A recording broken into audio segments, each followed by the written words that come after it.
요한복음 3장 16절에서부터 21절까지의 말씀 제가 봉독해 드리도록 하겠습니다. 하나님이 세상을 이처럼 사랑하사 독생자를 주셨으니 이는 그를 믿는 자마다 멸망하지 않고 영생을 얻게 하려 하심이라. 하나님이 그 아들을 세상에 보내신 것은 세상을 심판하려 하심이 아니요 그로 말미암아 세상이 구원을 받게 하려 하심이라. 그를 믿는 자는 심판을 받지 아니하는 것이요 믿지 아니하는 자는 하나님의 독생자의 이름을 믿지 아니하므로 벌써 심판을 받은 것이니라. 그 정죄는 이것이니 곧 빛이 세상에 왔으되 사람들이 자기 행위가 악함으로 빛보다 어둠을 더 사랑한 것이니라. 악을 행하는 자마다 빛을 미워하여 빛으로 오지 아니하나니 이는 그 행위가 드러날까 함이요 진리를 따르는 자는 빛으로 오나니 이는 그 행위가 하나님 안에서 행한 것임을 나타내려 함이라 하시니라. 아멘. 오늘 말씀은 예수님께서 하셨던 말씀 중에서 거듭남의 은혜가 어디로부터 오는지 그리고 그 목적과 은혜가 무엇인지를 분명하게 알려주는 말씀인데요. 담임 목사님께서도 이전에 저도 이제 설교 시간 때 한번 인용해서 전 세계 사람들, 그러니까 전 세계 믿는 성도가 가장 많이 사랑하는 구절이 무엇이냐라는 것에 있어서 이 요한복음 3장 16절 말씀이다라고 함께 듣고 나누었는데요. 오늘 이 말씀은 단순히 거듭남의 필요성을 넘어서 어떻게 그 거듭남을 행하게 하시고 그 은혜가 무엇인지를 우리에게 알려주는 말씀인데요. 이 말씀은 이렇게 시작하죠. 하나님이 세상을 이처럼 사랑하사. 이 말씀은 하나님의 사랑이 얼마나 크고 넓은지 우리에게 알려주고 있고 또 세상이란 단어를 통하여서 그 대상이 누구인지를 우리에게 알려줍니다. 이 세상이라는 것은 단순히 지구, 그곳에 있는 것들이 아니라 하나님을 거역하고 하나님을 알지 못하던 사람들, 그러니까 죄인들이다라는 것을 우리는 알 수 있습니다. 그러니까 하나님을 거역하고 죄로 인해서 죽을 수밖에 없는 그 사람들을 하나님이 사랑하셨다라는 거죠. 그리고 그 사랑에 대한 것을 보여주시기 위해서 독생자를 우리에게 주셨다라고 성경은 이야기합니다. 그러니까 먼저 우리가 하나님을 기쁘시게 하거나 만족시켜서 또 우리가 하나님을 사랑해서 하나님이 그 아들을 보내주신 것이 아니라 성경은 우리에게 분명하게 이야기합니다. 사랑은 여기 있으니 우리가 하나님을 사랑한 것이 아니요 하나님이 우리를 사랑하사 우리 죄를 속하기 위하여 화목제물로 그 아들을 보내셨습니다. 그리고 사도 바울도 로마서에서 이렇게 이야기합니다. 우리가 아직 죄인 되었을 때에 그리스도께서 우리를 위하여 죽으심으로 하나님께서 우리에 대한 자기의 사랑을 확증하셨느니라. 그러니까 하나님께서 이 세상을 심판하기 위해서가 아니라 사랑하셨기 때문에 그 아들을 보내신 이유는 다른 것이 아닙니다. 우리에게 어떠한 조건이 있어서 그 사랑을 먼저 보여주신 것이 아니라 이미 아직 우리가 죄인 되었을 때에, 그러니까 우리의 조건을 보시고 사랑한 것이 아니라 하나님이 먼저 우리를 아무런 조건 없이 사랑하셨다라는 것을 우리는 이 말씀을 통해서 엿볼 수 있는 거죠. 그리고 그것에 대한 결과로 독생자 예수를 우리에게 보내주셨습니다. 하나님께서 세상을 사랑하신 방법, 그것은 독생자를 보내주신 것인데요. 여기서 독생자라는 것은 하나뿐인 아들, 이런 뜻 외에 유일무이한 존재라는 뜻을 또한 담고 있습니다. 어떤 것과도 바꿀 수 없는 유일한 존재, 그분을 우리에게 보내주셨다라는 거죠. 마치 아브라함이 자신의 아들이었던 이삭을 모리아산에 바쳤을 때 그것처럼 하나님께서도 우리를 사랑하시는 그 방법으로 그 유일한 아들, 독생자를 보내주셨다라는 거죠. 단순히 예수님을 보내셨을 때 그 생명을 희생시켰던 것이 아니라 우리의 모든 죄를 다 담당하시기 위해서 완벽한 희생 제물로서 예수님을 보내주신 겁니다. 그것에 대한 목적을 성경은 분명하게 이야기합니다. 믿는 자마다 멸망하지 않고 영생을 얻게 하려 하심이라. 그러니까 예수님을 믿는 모든 사람들에게는 그 구원의 은혜, 하나님의 사랑을 경험할 수 있는 은혜를 누릴 수 있도록 그 길을 열어주셨다라는 거죠. 이것은 우리가 하나님을 믿음으로부터, 그러니까 예수 그리스도를 믿음으로부터 시작되는 놀라운 일인데요. 왜냐하면 예수님을 믿음으로 인하여서 우리 안에 성령님이 찾아와 주시고 내주하시며 그것을 예수님을 믿는 삶, 그러니까 그 성화의 과정 속에 믿는 길, 그 길을 걸어가게 하시기 때문입니다. 이러한 믿음을 우리가 스스로 만들 수 있느냐? 성경은 그렇게 이야기하지 않습니다. 그래서 에베소서 2장 8절에서 9절 말씀이 이를 이렇게 표현하죠. 너희는 그 은혜에 의하여 믿음으로 말미암아 구원을 받았으니 이것은 너희에게서 난 것이 아니요 하나님의 선물이라. 행위에서 난 것이 아니니 이는 누구든지 자랑하지 못하게 함이라. 결국 이 말씀을 통해서 알 수 있는 건 다른 것이 아닙니다. 그 믿음을 우리가 만들어낸 것이 아니라 하나님께서 선물과 같이 우리에게 주셨다. 그리고 그 은혜로 우리가 멸망하지 않고 영생을 얻을 수 있는 은혜를 얻게 되었다라는 거죠. 여기서 멸망이라는 것은 단순히 육체의 죽음 그것을 이야기하는 것이 아니라 우리가 죽게 되었을 때 결국 하나님의 심판대 앞에 서게 될 때 우리가 영원한 하나님의 나라냐 아니면 영원한 형벌인 지옥이냐 그걸로 갈리는 것처럼 우리의 영원한 생명과도 연결되어 있는 것이죠. 그리고 오늘 본문 말씀은 그 멸망, 그 심판에 대하여 분명하게 더 구체적으로 이야기를 하고 있는데요.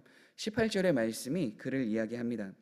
그를 믿는 자는 심판을 받지 아니하는 것이요 믿지 아니하는 자는 하나님의 독생자의 이름을 믿지 아니하므로 벌써 심판을 받은 것이니라.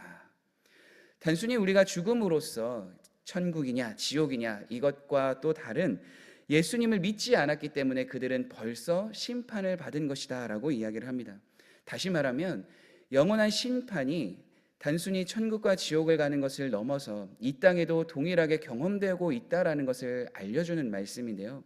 그것은 다른 이유가 아닙니다. 예수 그리스도를 믿음으로 이제는 우리가 하나님의 자녀가 되는 은혜를 누리고 있기에 그 예수님을 믿지 않는 사람들은 그렇다면 어떤 것입니까?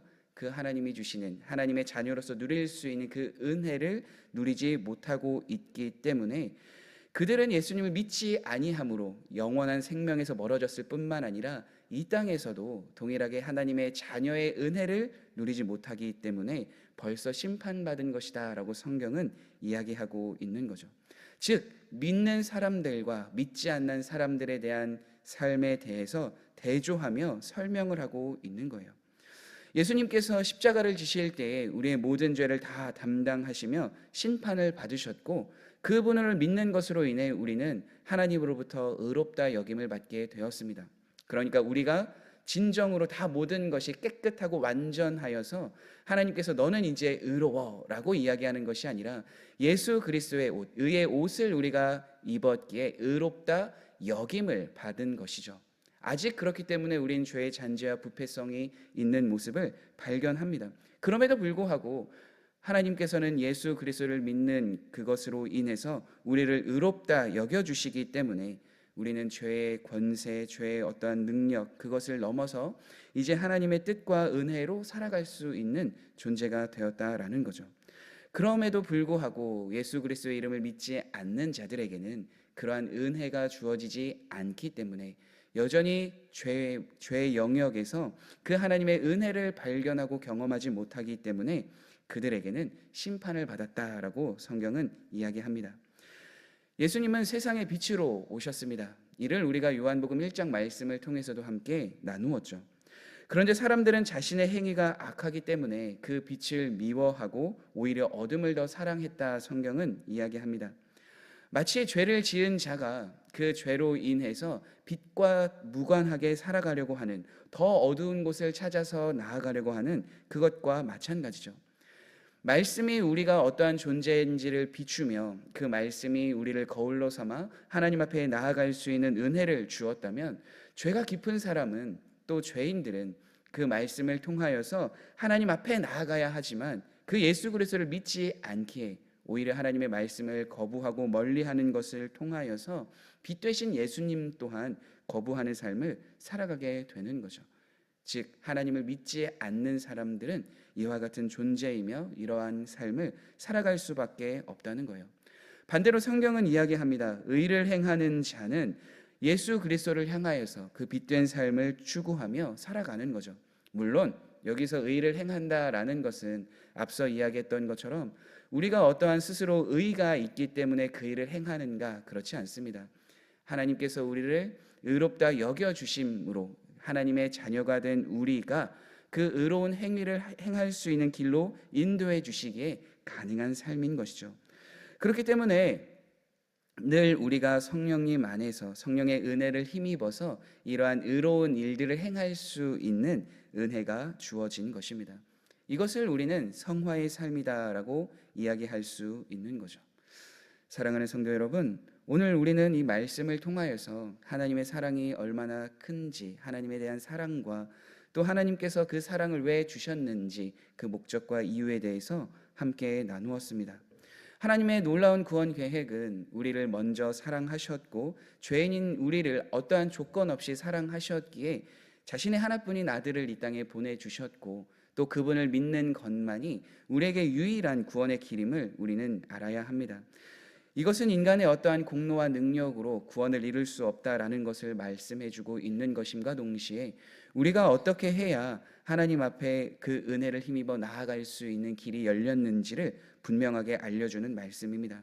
우리는 이전에 하나님을 믿기 전, 그러니까 예수 그리스도를 믿기 전에는 죄로 인해서 죽을 수밖에 없는 존재였습니다. 오늘 말씀에 비교해 본다면 어둠을 사랑했던 존재입니다. 그럼에도 불구하고 하나님께서는 그러한 우리들을 사랑하셨기에 하나뿐인 아들을 보내주셨고 그분을 우리가 믿음으로 인하여서 더 이상 우리는 어둠을 사랑하는 자가 아니라 빛의 자녀로서 하나님의 자녀로서 이 땅에서 살아가게 될 수 있습니다. 예수 그리스도를 믿음으로 영생이 우리에게 주어진 것처럼 이제는 우리 안에 성령님이 그 길을 인도해 주시며 날마다 하나님 앞에 나아갈 수 있는 은혜를 더해 주실 줄 확신합니다. 물론 이 세상은 여전히 어둠과도 같은 세상이죠. 죄와 사망의 권세, 그 공중의 권세 잡은 자가 우리를 늘 넘어뜨리려고 하기 때문입니다. 그럼에도 불구하고 우리가 늘 성화의 삶에서 하나님을 생각하고 하나님의 말씀으로 우리를 비추어 나아가려고 할 때에 하나님은 우리에게 은혜를 더하여 주셔서 그 세상의 어둠과는 구별된 빛의 자녀의 삶을 살아가게 하실 줄 확신합니다. 그리고 더 나아가 그 삶을 통해 함께하고 있는 사람들에게 덕이 되고 그 하나님의 복음을 전함으로 인하여서 함께 주님을 알아가는 그 복된 길을 우리에게 열어주시리라 확신합니다. 그 삶을 살아가시는 우리 모든 성도님들 되시길 간절히 소망합니다. 우리 함께 기도하겠습니다. 그렇습니다. 하나님, 여전히 이 세상은 어둡고 또 하나님을 알지 못하는 사람들이 많이 있음을 보게 됩니다.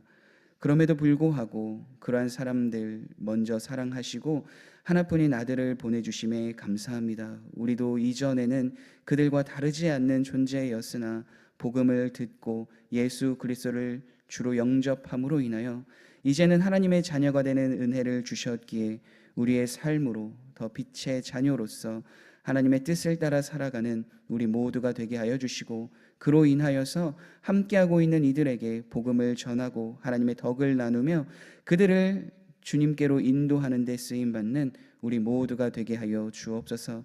하나님이 세상을 사랑하신 것처럼 우리도 영혼을 사랑하게 하여 주시고 함께하고 있는 교회 공동체를 품으며 주 앞에 함께 설 수 있도록 그 은혜를 더하여 주옵소서. 예수님의 이름으로 기도드립니다. 아멘.